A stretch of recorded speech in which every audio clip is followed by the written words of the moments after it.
Bonjour et bienvenue dans l'édition nuit. Merci de nous suivre sur France Info et France 24. Voici les titres de votre journal. Pas seulement un gouvernement de droite, Michel Barnier fixe les priorités de sa politique.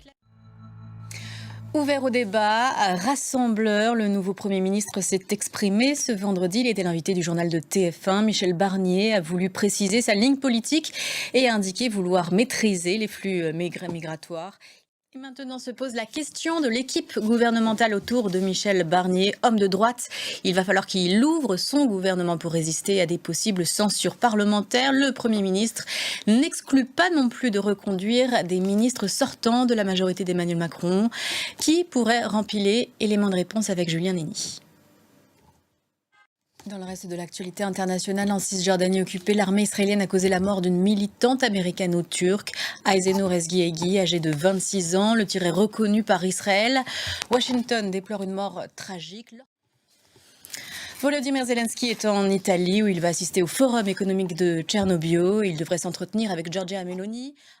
Une mini-victoire pour Donald Trump, celle du report de l'annonce de sa peine dans l'affaire du paiement à l'actrice X Stormy Daniels. Le candidat républicain connaîtra sa sentence après l'élection présidentielle.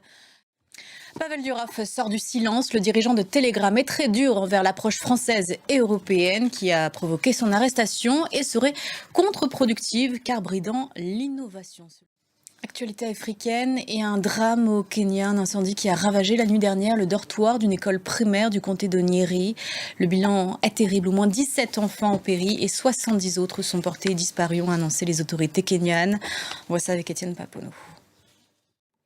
L'été 2024 est le plus chaud jamais mesuré sur Terre, c'est ce qu'annoncent les climatologues de l'Observatoire européen Copernicus, un nouveau record après celui établi en 2023 qui demande de réduire encore plus fortement et rapidement les émissions de gaz à effet de serre. Nicolas Chamontin.